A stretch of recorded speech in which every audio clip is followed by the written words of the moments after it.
So, good morning. Another video tayo today. Dahil nakakita tayo ng hunos ng ahas. So, kailangan natin maglinis sa kapaligiran. Hello din sa mga expert when it comes on vlogging. Any suggestion or any tips na may sasuggest nyo sa aking pag-edit sa video, ma-appreciate natin. Dahil di pa naman tayo experts pagdating sa mga ganitong larangan. So, talagang kailangan makinig tayo sa ibang marurunong na. O miniman natin o hindi tayo ganun kagaling. So sa mga katulad ko na nagsisimula, so na may napapansin din naman ako sa mga videos nila. So mahirap din kasi mag-suggest yung sa alam mo. So kailangan na lang natin makinig sa iba. Kasi baka isipin ng iba mayabang tayo ganyan.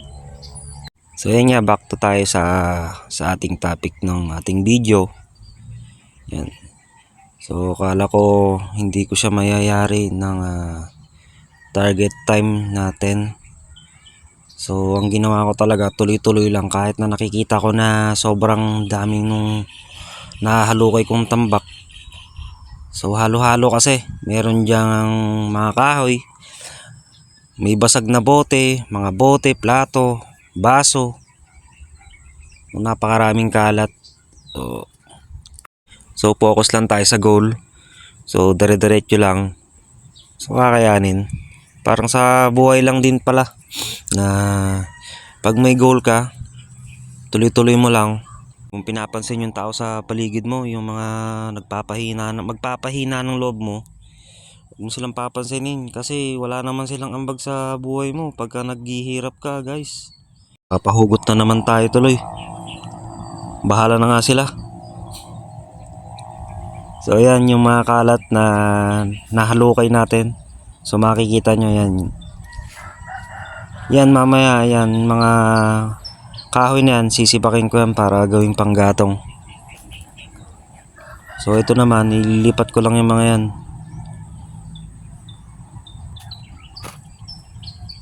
Yan, buong sako na yan. Ganyang karaming basag na bote yung naipon ko dyan.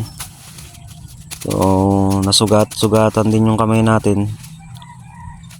Nung nalinis ko nga ng hapon dito, tumambay yung misis ko dito. So nakapagkwentuhan kami about sa ligawan ligawan stage. Kasi sabi ko dati, pangarap ko ako pag nanligaw ako, ipaparanas ko doon sa liniligawan ko yung ipagsisibak, ipag-iigib, at kung ano-ano pang yung dati, yung mga style ng panliligaw nung araw. So nung naging kami, wala talagang ligaw-ligaw na nangyari.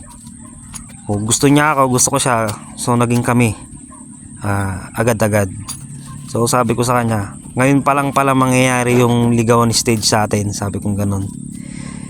Natawa na lang ako ito ko lang kasi bago maging kami talaga, talagang friends lang. Nakita ko siya sa kanilang pwesto.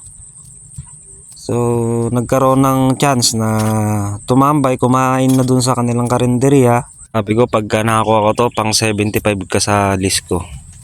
Pang 75 ka sa magiging girlfriend ko. Kaso lang, at that time meron din kasi siyang boyfriend pa. So ako naman, marami ring nireto. Yun, nagkaroon na din ako ng ibang nakarelasyon. After nun, hindi na kami nagkausap. So after ko mag-graduate sa CLSU, sa bahay ako, tambay muna ako sa bahay nun. Bigla siyang nag-chat. Doon ulit kami nagkasimula na magkausap, magkamustahan, yan, ganyan, hanggang sa siya na yung naunang naiisip ko na ayain pag mayroon akong lakad. Yan. Yung unang date namin na maganda sa Cabanatuan City, bibili ako ng cellphone, so siya yung naisip kong ayain. So walang dala-dalawang salita, pumayag. Nanood ng sine, kumain sa Jollibee. Hindi ko na pinansin kung magkano yung nagastos ko, pero masaya. Enjoy natin yung araw na yon. Sobra. So, pauwi kami. Pagod yata siya eh. Biglang sumandal sa balikat ko, nakatulog. So feeling ko talaga girlfriend ko na to eh. Pero hindi pa naging kami. Matagal pa. Nakapagtrabaho pa ako sa Cabanatuan as a service crew ng Red Ribbon. So doon pa lang kami naging kami. After a few months, February 24, 2015, yan. Diyan nagsimulang maging kami. Tuloy-tuloy pang hanggang sa ngayon. Syempre, strong pa rin kami. So yan yung sinasabi ko na doble ingat, na medyo nasugatan tayo. Isa lang yan dun sa videoan ko na sugat ko. So marami pa ako na tamang sugat dyan sa kamay. So yan, finishing na tayo sa ating gawain. Tamang hakot-hakot na para mayari na agad. Maya lang matambayan na agad ng aking mag-iina.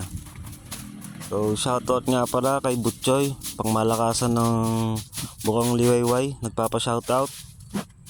So may mga nakakapansin din kasi mga kakilala natin na ngayon lang nila nakikita na bakit nagba-vlog na raw ako. Yun, nahihiya nga rin ako sumagot sa kanila. Sumusubok lang, sabi ko. Wala namang masama.